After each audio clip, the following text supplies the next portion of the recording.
Hey folks, BlackCross here, and welcome to another vlog video, basically another gamer chat.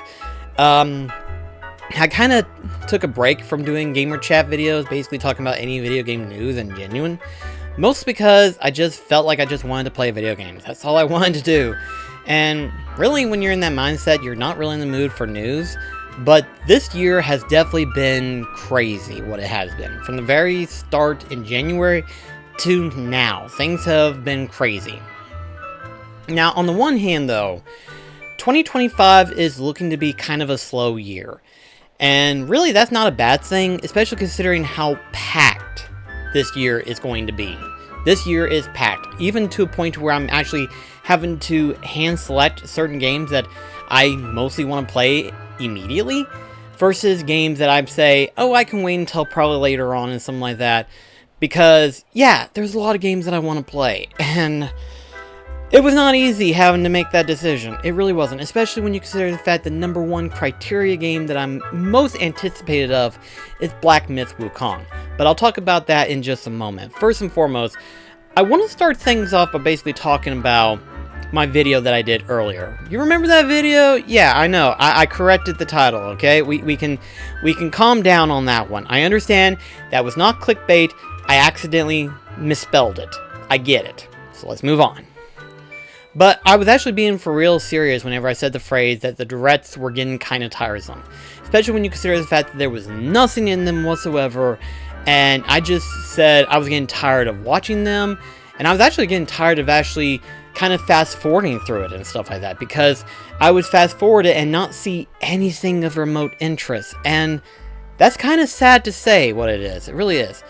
Sony, at most, probably had like 1 or 2 that they showed off that had me interested, but nothing that really excited me, sadly.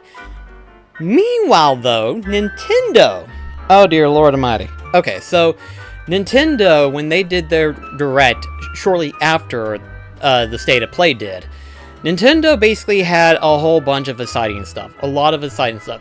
Most of it, yes, was kind of re-releases, but the majority of it was still exciting news to get. And there was even more news coming out after the Nintendo Direct. And that's the crazy thing, is that the State of Play, Sony, you could have had so many other properties that you could have shown off to say, hey, these are going to be released on our platform too. You could have done that.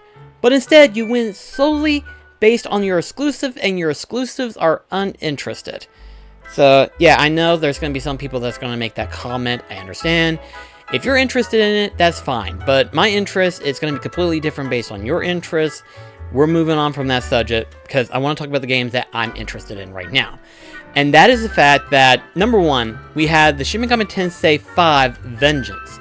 Now, here's the thing. I had been hearing people saying that there was going to be a re-release of Shin Megami Tensei 5, and my only hope was that it was going to come out from the Switch exclusive and be released on other consoles. That was my biggest hope, because Shin Megami Tensei 5 is a good game on its own. I felt like it was fine, it was good, and I had no major complaints, except for the fact that the rendering was horrendous, and I think it was probably because of the fact that the Switch's power hindered that fact.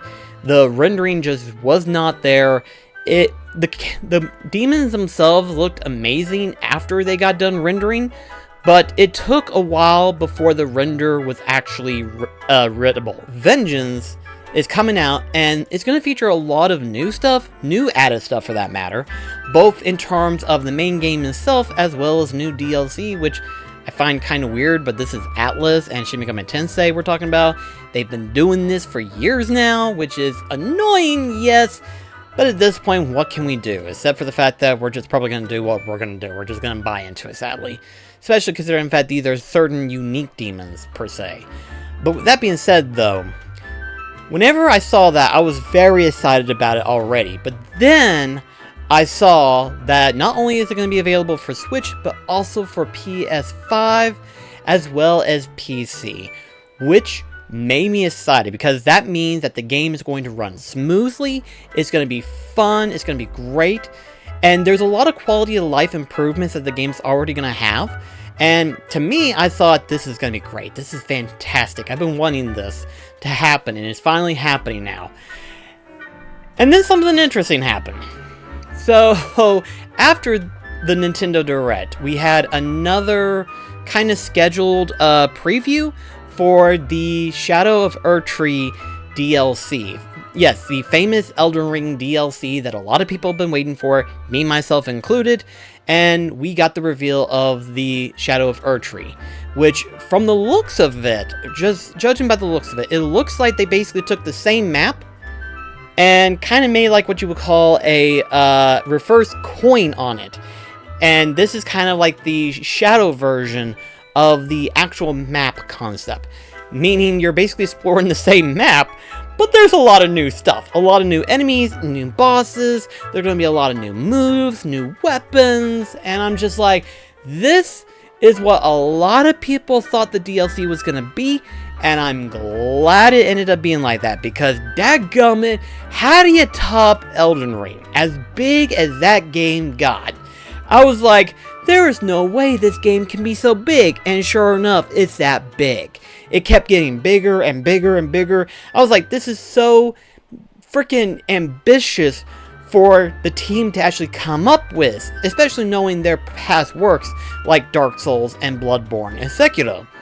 Meanwhile, we have Elden Ring, and it is the biggest game that was ever made.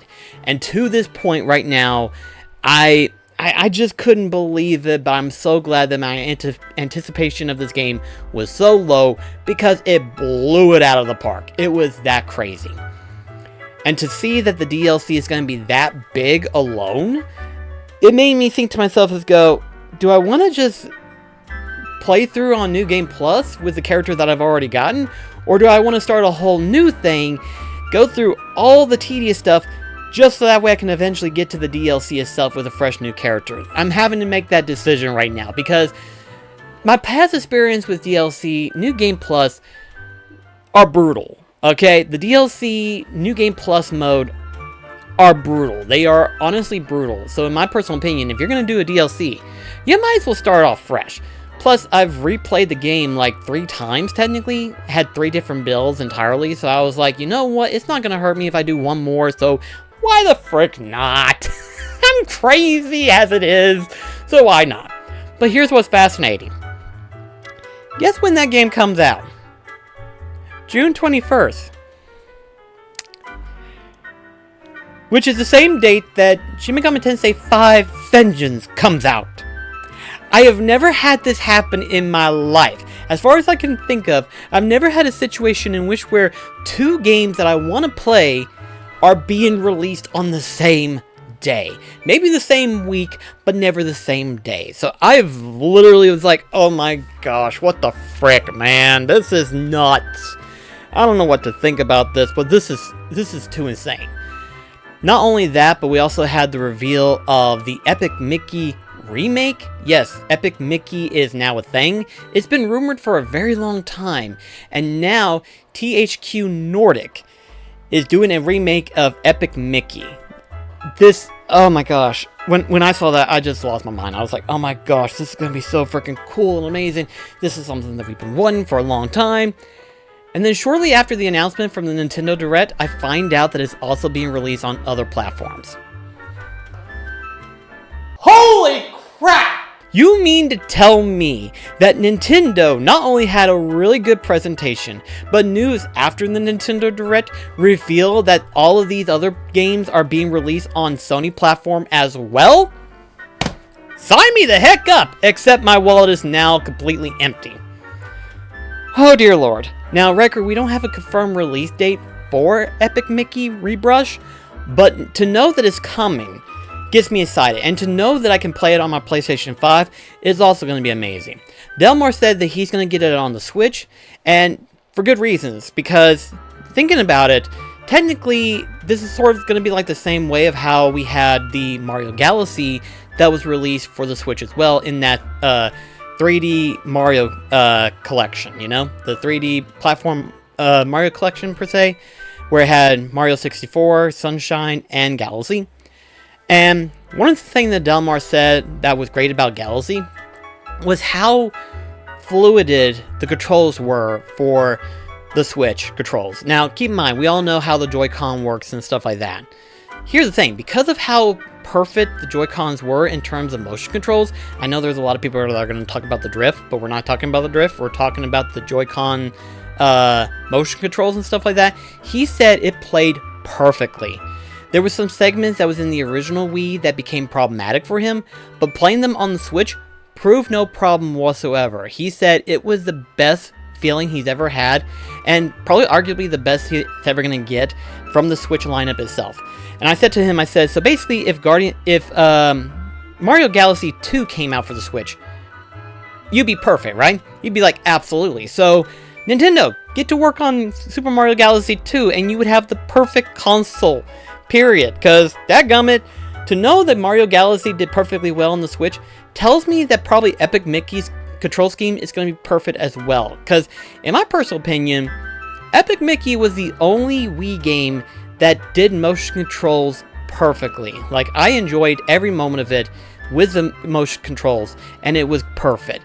I would have preferred it with the control naturally, but that's to be expected. But to know that I'm going to do that on the PlayStation 5, that's great, that's awesome, I'm going to love that. Delmar's going to enjoy the Switch version. And probably somewhere down the line, we'll both be talking about Epic Mickey Rebrush and talking about our experiences with the respective console itself. Because I feel like that's what needs to be necessary. Secondly, we have all the other game releases that's been coming out slowly throughout this year. We have freaking Final Fantasy Rebirth, as well as Unicorn Overlord. And not to mention, technically, we had Hi-Fi Rush, which was originally rumored to be releasing on both Switch and PS5. But then somehow rumor kind of slowly basically talked about it to be only a Switch release at the time. And now it came out for PS5, and we have no news as to if it's going to come out for Switch or not. At this point, probably not likely, sadly. But with that being said, though, we already had quite a lot of games that was coming out. But there was still more coming out. We had Dragon's Dogma 2. I was wanting to play that, but I got preoccupied, sadly, and money situation has been a problem. We had Stellar Blade that came out recently. I do want to play that, but I'm going to kind of be a little bit distant, because the overall scope of Stellar Blade is kind of getting a little weird, if you know what I mean. If you've seen what's been going on, it's been kind of weird. We also have Rise of the Ronin. That one's another one that I'm interested in wanting to play. But then we also have frickin' Sandland. Frickin' Sandland. I didn't realize this until literally before the new year began. But Sandland's based on an existing manga created by the legend himself. I can't even remember his name right now, but I'm going to show a picture of him right now. He's the same guy who did the Dragon Ball series and stuff like that, and also been involved in the artwork with the Dragon Quest series and stuff. So to know that this is going to be a game as well, it's going to be interesting. And at first, I was a little bit concerned because of how my overall experiences with the Avenger of Dai was. I was figuring it was something like that, but no. After playing the demo, they released a demo of Sandland. I changed my mind on Sandland. This is going to be the coolest thing ever. And I definitely want to give it a shot whenever I get a chance to play it, because dadgummit, this thing's awesome. This is really cool. This is what I hoped Adventure Die was going to be more like. It was going to be more of an open world action RPG rather than what we got. And I'm excited for this one. We also had confirmation for another game that's going to be released in October. Metamorph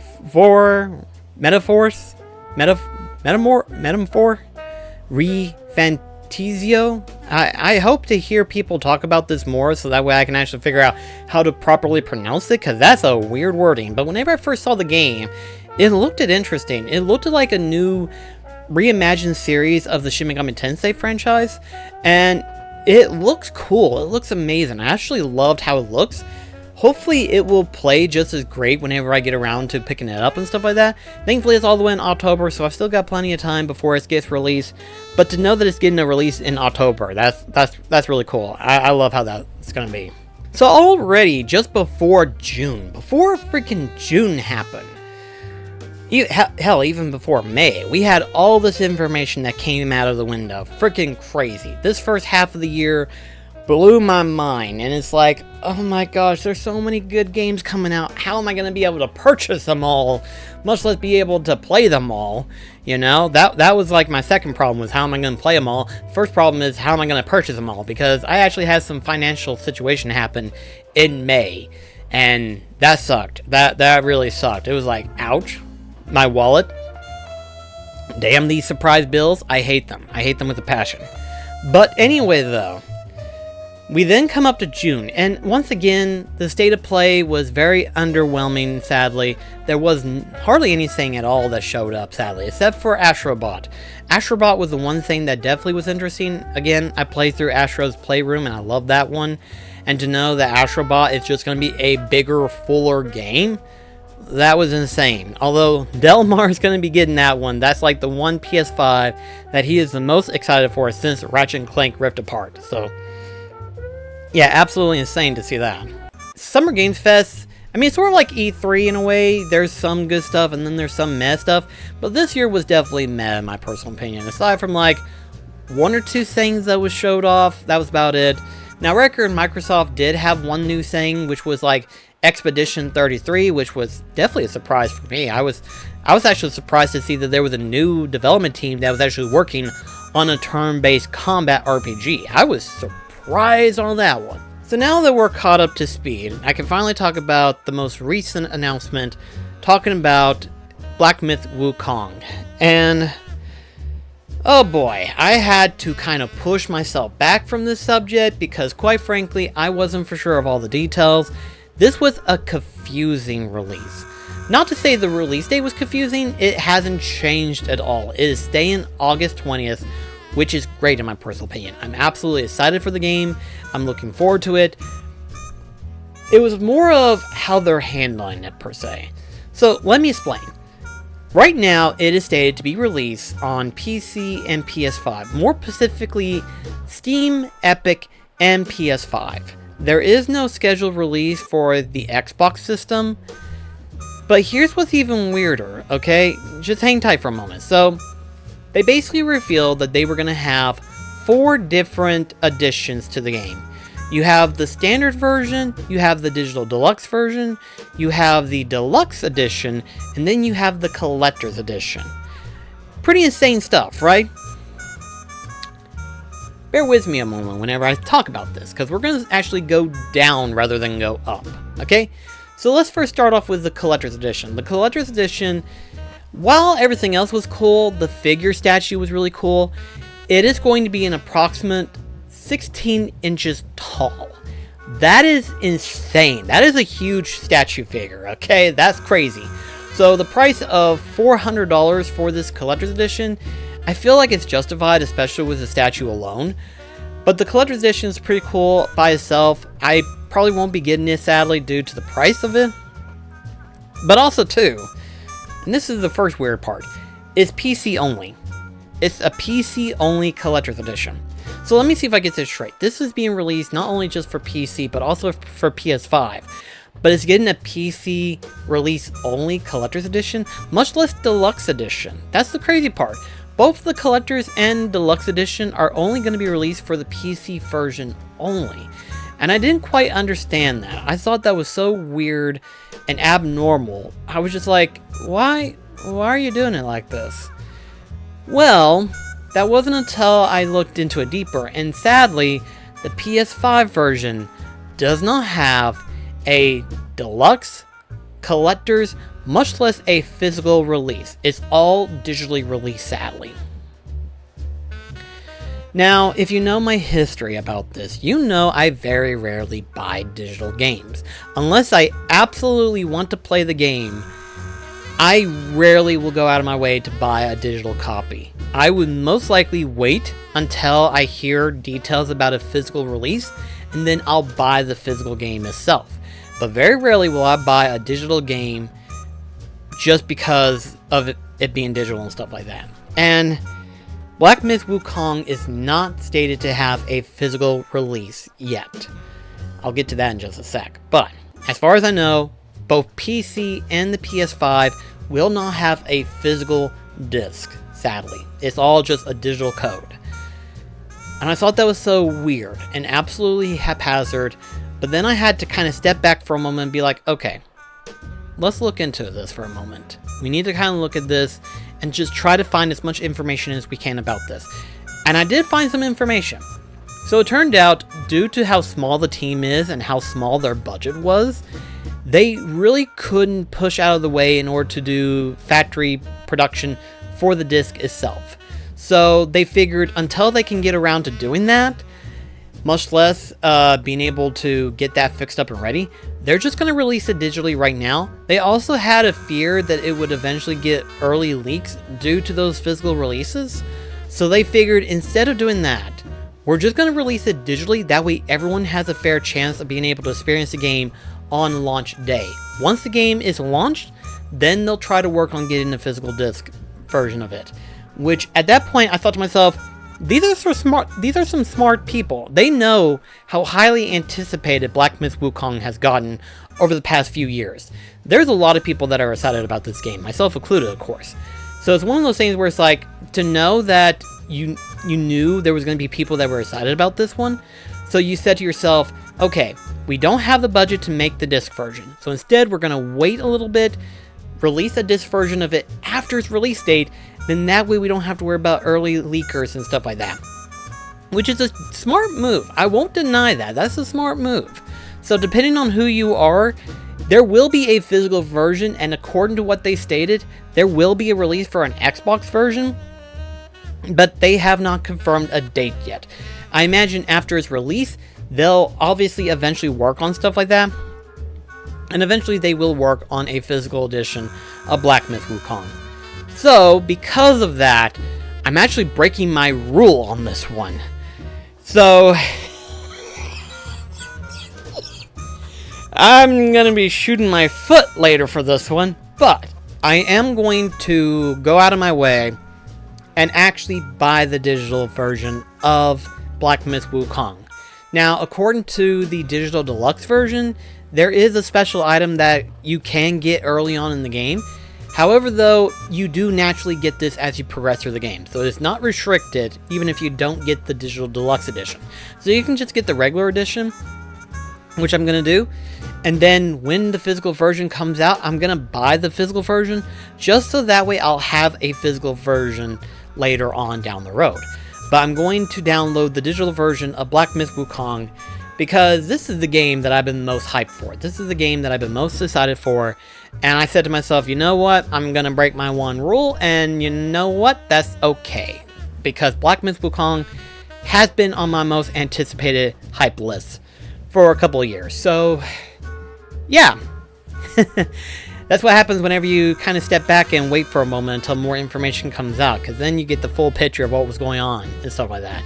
So I don't feel nearly as bad. I just know that that $60-$70 price range is going to hurt me. But still, to a point though, I'm very excited for Black Myth Wukong. I can't wait to play that. But anyway guys, thank you so much for watching. I hope to see you in another video later on. So take care guys. BlackCross signing off.